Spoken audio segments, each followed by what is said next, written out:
danger, just some things to fix on payment terms, everything done today, and so Kelly joins Juventus from Newcastle, £20 million package loan with obligation to buy. Newcastle also approached by Galatasaray for Kieran Trippier, but at the moment still no advanced. Then important to say, remember this name, because Brighton signed Stefanos Tsimas from Nürnberg, £22 million for the striker who was in the list of several top clubs around Europe. Aston Villa and many others wanted to sign him. Brighton signed the player now, he will stay in Germany on loan, and so Tsimas to Brighton for next season is a here we go, but this boy is a fantastic talent, fantastic prospect for the future. The future of Chelsea is with many deals, many things happening, so let's go step by step. First of all, Ben Chilwell, medical booked tomorrow morning at Crystal Palace, waiting on some final details of the contract. It's about the salary coverage, but Ben Chilwell will play for Crystal Palace if nothing goes wrong on Monday, and so new exit imminent for Chelsea with Chilwell to Crystal Palace.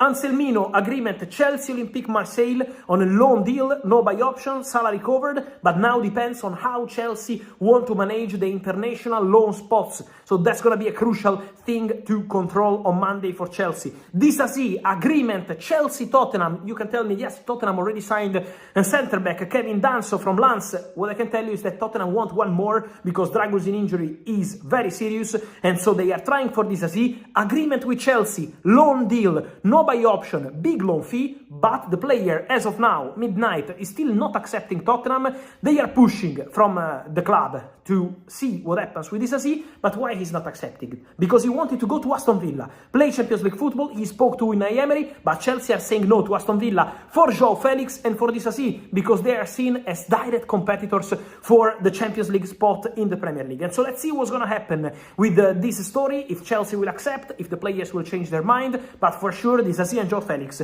two stories to watch on deadline day. Carney Chukwuemeka goes to Borussia Dortmund, is a here we go, agreement done on loan. The buy option clause at the end will be there, but will be even above the release clause, £40 million, so more than this.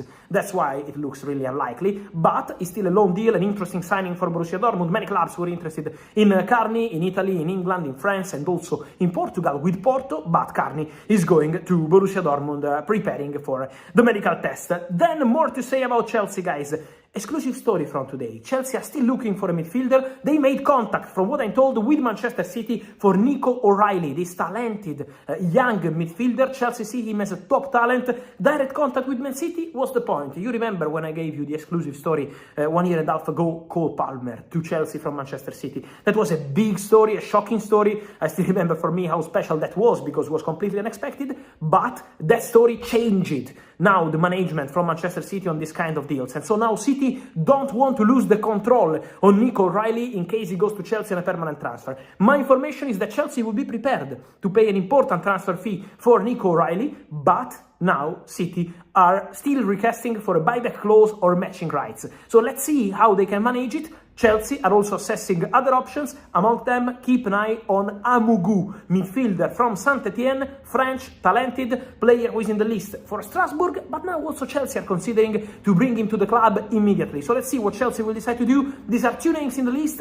not the only ones. Is gonna be interesting to see what Chelsea decide to do in the final hours of the transfer market. At the moment, guys, I'm still receiving many questions on the future of a Chelsea player, Christopher Nkunku, linked with Manchester United. My information is that at the moment there are no concrete movements for Nkunku, and my information, as of today, if tomorrow changes, I will let you know, is that Nkunku doesn't want to leave on loan. So if some club arrives, deadline day, pay big money, I don't know, 60, 65, 70 million pounds, and sign the player on a permanent transfer, never say never. But loan deal is not expected to be attractive for the player. So the links between Nkunku and Man United on loan are something that at the moment I can't confirm. We will see tomorrow what happens. We will see what happens also with Mathis Tel, one of the biggest stories of this final week. Now, what's going on? We are having completely different reports, guys. At 1 hour we hear it's over with Man United, 1 hour we see he shows Man United, many different stories from different countries, from different colleagues, and obviously we respect all the informations. My information is that At this time, Mathis Tel is still pushing for a loan move. Bayern, on their side, are still insisting for a permanent move, loan with obligation or permanent, because they had 60 million euros guaranteed from Tottenham and the player said no. So what happens now? All the clubs interested in Mathis Tel are still there, calling and trying to understand what happens. Man United did that in the last 48 hours. Arsenal also informed, so several clubs are still calling, because the player would be open to a loan move on deadline day. Now depends on what the player and Bayern will decide, if Bayern will give the green light to Mathis Tel or not, but for sure a super interesting situation for Mathis, because there is strong interest in a potential last minute deal, and so let's keep the story open. Let's keep everything open for Mathis Tel, because big things could happen on deadline day, or if Bayern will say, no, he's not leaving, only permanent transfer, we will be reporting about that. Vega is in Turin, completing a loan move to Juventus until the end of the season. They're yet to show an official interest in Manchester United's Alejandro Garnacho. Let's go to Crystal Palace now, and their defender, Carlos